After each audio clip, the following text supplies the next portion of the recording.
I'm usually a little early, but today, for the first time in my whole life, I've not been early. There was one time a couple of years ago, and I was even late to another congregation. When I arrived, I couldn't find the church. And I came up, and I was about 10 minutes late, and I just ran through that parking lot, and I got up there, and a woman greeted me and said, "Pastor, relax. He gives long announcements." And look forward, I waved to the announcer, the president of the congregation, told him I was here, and after his long announcements, we began the service. This is the day the Lord has made. Let us rejoice and be glad in it. As we begin our sermon this morning, we are reminded of the tragedy in the Philippines. If you've been watching the news, what a horrible situation this is. Just a super typhoon, which is wiping out lives and property and everything else in the Philippine area. So we offer our prayers this morning for all those suffering in this horrible disaster. This morning I've grown some facial hair, as you see, and Pastor Vern has some also, as you know, and you might wonder why. Also, a Boston Red Sox fan, now that my Cubs always seem to lose every year. And as you know, the Red Sox, the whole team went to the Gillette corporate office in Boston, and they all had their hair removed. That was a couple of weeks ago. I guess it'll grow back before they carry on to try and win the pennant again next year. But I read an article which is sort of interesting. What it said was about facial hair. I have to understand, when I was in Fairfield at St. Mark's for 14 years, all I had was a mustache. Then I went back to Las Vegas for 17 years, and I had no facial hair whatsoever. I thought, since I was starting a new congregation, I should just sort of be clean. And then when I retired, I decided I would try and grow some facial hair. And now I don't know whether to cut it off or not, but I read an article about a month ago, very interesting article, and what it said was, if a man has facial hair, the bad news is that he looks 8 years older. So if I stand here this morning, I look like I'm 84 years old. I'm really only 76. But the good news is that you appeal more to women.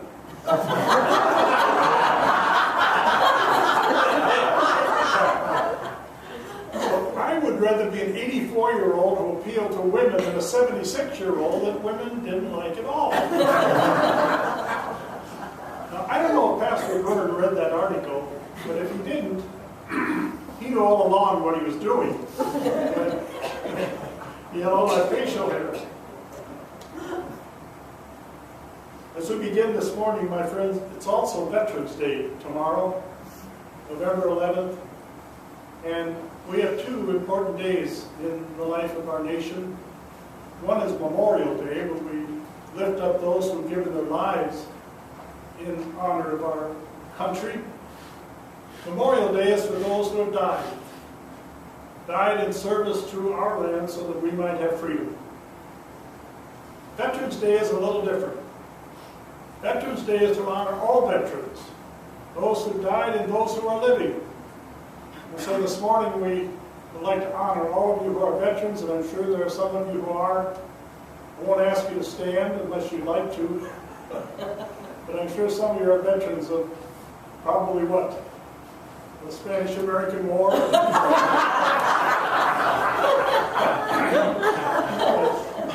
War of 1812.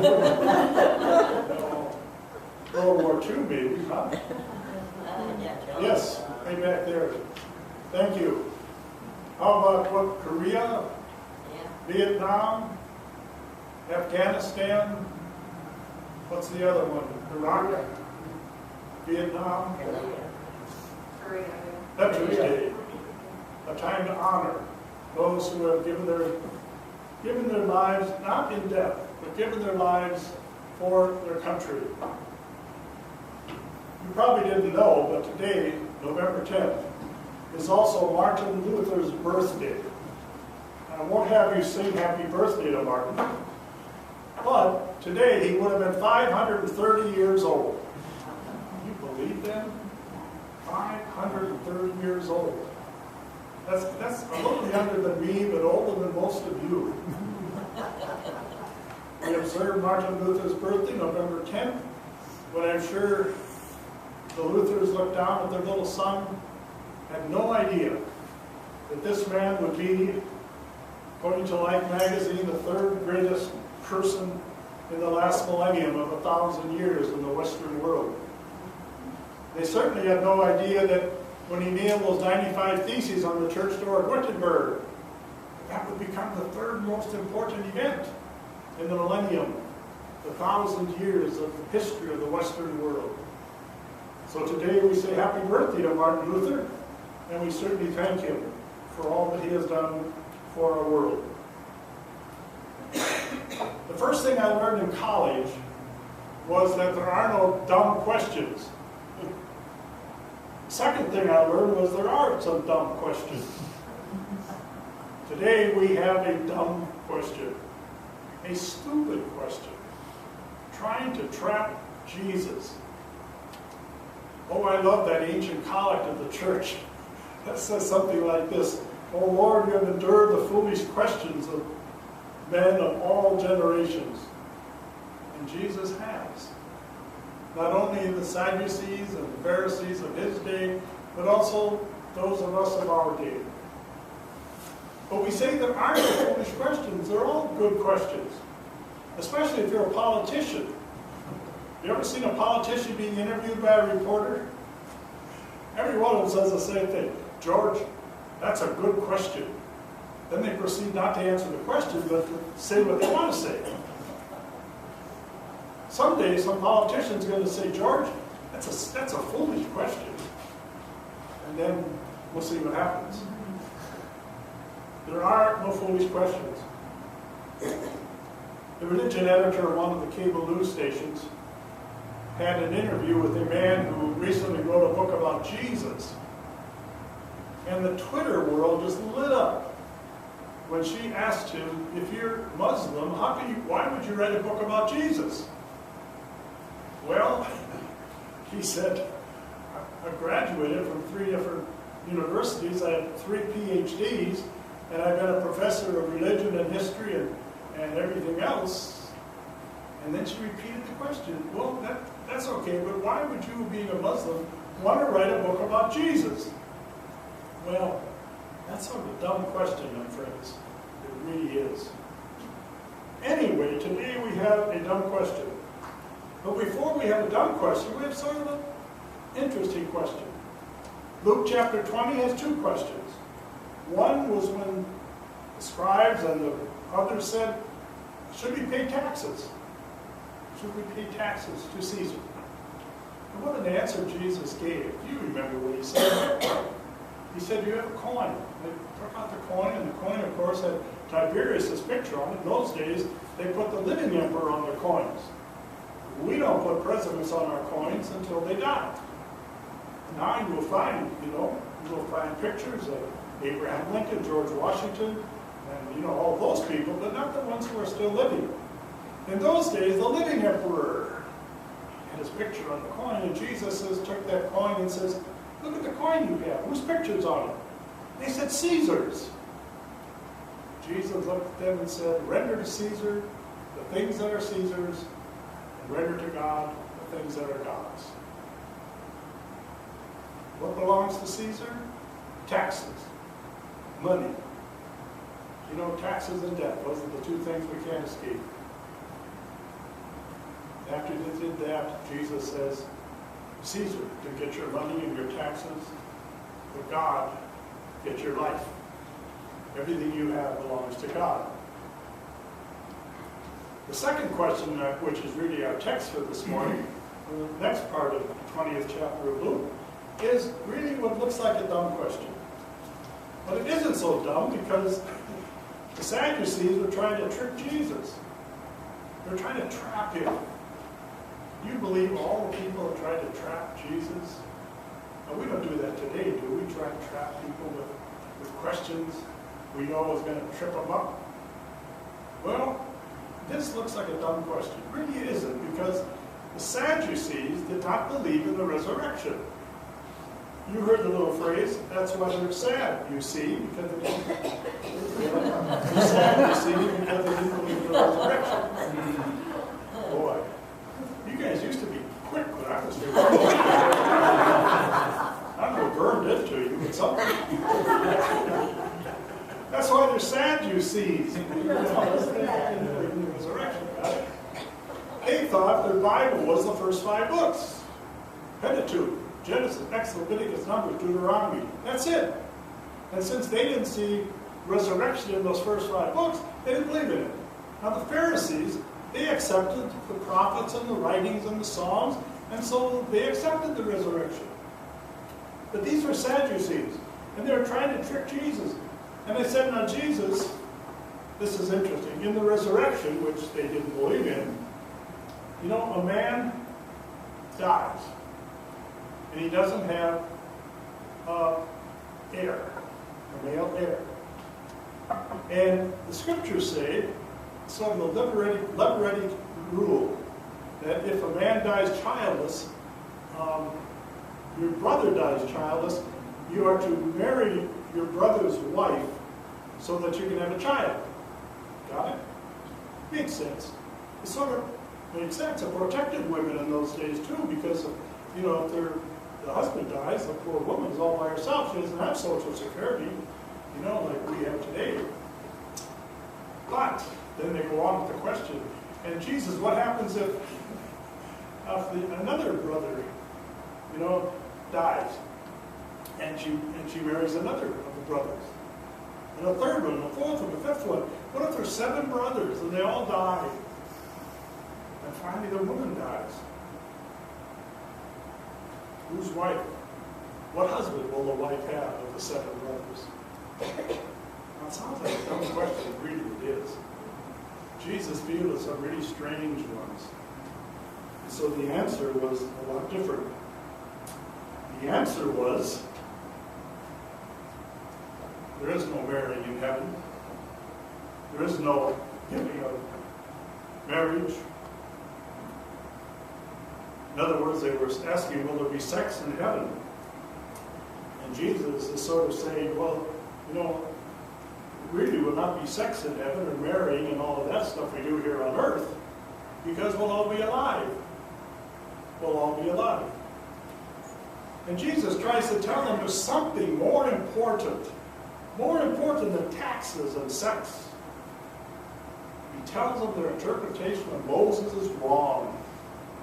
Jesus says the people of this age marry and are given in marriage. Those who are considered worthy of taking part in that age in the resurrection from the dead will neither marry nor be given in marriage. They can no longer die. But they are like angels. They are God's children, since they are children of the resurrection. Now he is not God of the dead, but of the living, for all live to him. Now, for some strange reason, the Sadducees were impressed. And Luke 20 tells us at the end of our gospel this morning, the Sadducees were so impressed, they didn't ask him any more questions. Either that, or they knew that they really couldn't trap him with another dumb question. Daniel Clendenin puts it this way: whether it's death and taxes or sex and marriage, the Apostle Paul put it this way in Romans 14, 7-9. For none of us lives for ourselves alone, and none of us dies for ourselves alone. If we live for the Lord. And if we die for the Lord. So whether we live or die, we belong to the Lord. For this very reason, Christ died and returned to life, so that he might be the Lord of both the dead and the living. That's the end of our gospel this morning. God is a God of life, the God of the living. What a beautiful insight that is for us this morning. God is a God of the living. Well, my friends, we all know we spend so much time on the book of Revelation. Years ago, I taught a course on the book of Revelation. The room was packed. And I think many of them were disappointed. Because I talked about how Revelation was hope for living today. And of course what they wanted was sort of blueprints for the life to come in heaven. Because that's what they were hearing on television and in some of the mega churches, what heaven is like. And I said, really, the book of Revelation is for us the living. The book of Revelation was written by John on the island of Patmos when he was isolated there. He wanted to write to his other Christians and tell them there's hope. There's hope for living. That's what the book of Revelation is really all about. Well, unfortunately, many people do a good job of taking Revelation and telling you everything about life after death. Television preachers, other megachurch pastors love to expound on what happens after death. I'm always amazed when I listen to these guys. How they know all these details about heaven. I don't have the slightest idea. Now, there have been some books written on this subject, and maybe they're true. I'm not saying they aren't. There's a new book just came out by a neurosurgeon about what heaven is like, and I'm not saying he's not right. That's the last thing I would say. But I think the fact remains that Jesus wanted us to concentrate upon life now, today. Heaven will come. The day will come when we die. Heaven, God is the God of the living, as well as the dead. Not really the dead, because they've come alive in Christ. Life, we are with God. In death, we are with God. This is a beautiful text, my friends. We get beyond the stupid question of those Sadducees. God is a God of the living.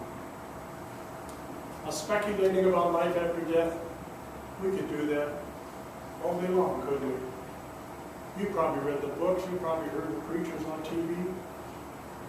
You've heard some of the questions that I think are just as dumb as some of the questions that the Sadducees raised in our text this morning. But it's interesting that these questions lead us astray from the big issues of life, the big questions of life and death. What are some of those big questions? I think you know what they are, and I know what they are. Am I loving God and loving my neighbor as myself? That's the big question. In my daily life, am I loving God and loving others? That's a big question. Am I concerned about caring for others? Building community in my daily life? That's a big question. For a congregation, that's a big question. You as a congregation caring about each other. You care about building a community of people who trust one another, who can listen to one another, who can help one another in time of need. That's what the Christian congregation is all about. Am I captive to a passion for my possessions like our culture is? Or do I look upon possessions just as something that's important, but not that important? We have a real problem with possessions, don't we? Especially us living in this age today. For some of us, the stock market is going so high that not only is Warren Buffett becoming a multi-billionaire, but many of you sitting here today are enjoying a finer life than we did last year or the year before. Do we have a passion for those possessions? Do I have a concern for the poor, the hurting of the world? It's interesting as I listen to all this debate about health care, why doesn't someone raise the question, does this really help the poor? And if it is, wonderful. My personal feeling, which I don't know if you share it, even if I have to pay a little more for my health care, it's okay with me as long as some people who are helped, who don't have that care. I have a relative who cannot have health care. So what he does, if he gets sick, he goes into the emergency room and they treat him, and then they send him on his way till something else happens. told him one day, all the doctors I see, I think I see 6 Sutter doctors now, for everything imaginable. He brought my cane this morning because there's something wrong with my legs. I don't know what it is. I need to have 7 Sutter doctors. This poor relative of mine, he said he doesn't see any doctor. When he gets sick, he goes to the emergency room and they treat him. He's on sort of Medicaid, but he has no preventive care whatsoever. That's what we need to be concerned about, my friends. Not concerned about ourselves necessarily, but concerned about others. Do we have a passion for sharing the Jesus story with all who will listen? What a story this is. I love this story. Yesterday I was at St. John's in Sacramento when they ordained and installed the new associate pastor, and we sang all those verses of I Love to Tell the Story. Little children were up there in front, many little children. We all sang, I love to tell the story of Jesus and his love. To tell that old story of Jesus and his love. That's what Jesus meant when he said he is the God of the living. He's the God of the living who was sent out to tell that old story of Jesus and his love. I love to tell the story. I love that old hymn. I haven't sung it for a long time. What a truth it tells. What do we love? Do we love our possessions? Do we love only ourselves? I can't believe whenever I hear people talking only about themselves. Because this thing, whatever it is, affects them. What about affecting others? What about our neighbor in need? I love to tell the story of Jesus and his love. And we know that story. That story is a story of Jesus reaching out to all people with the gospel. He reached out to all the hurting with his healing. To that woman at the well, to that crippled person, to that person who couldn't hear, person who couldn't see. Jesus reached out to all. That's what he means by saying, I'm the God of the living. God of the living who has called his children, his people, that's us, to go out and be concerned about telling that story. Telling that story about sharing our lives for each other in Jesus' name. Remember what Jesus said? When someone asked him one day to summarize the 10 Commandments, you know what he said. Jesus said, I can summarize the 10 Commandments in truth. Love the Lord your God with all your heart and soul and mind, and your neighbor as yourself. Jesus reminds us this morning that God is the God of the living. The living. That's you, that's me. So that we can go out and love God with all our heart and soul and mind, and love our neighbors as ourselves. Well, that's good news, my friends. I came here this morning to share it with you. Amen. Amen. The peace of God, which passes all understanding,